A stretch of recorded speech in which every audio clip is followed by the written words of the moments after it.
What's kurisama desu minasang, ohayo.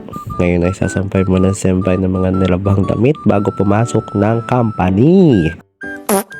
Ang layo ng aming apartment sa company ay 10 to 15 minutes bike. Pero siyempre, ugaling Pinoy, 30 minutes before lang time bago pumunta ng company. Ang aming trabaho dito ay flux cord welding. Nag-welding kami ng maliliit na parts para sa barko.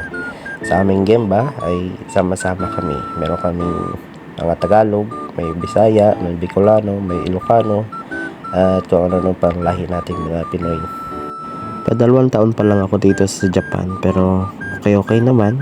Sa mga gusto mag-Japan dyan, please like, follow, and share.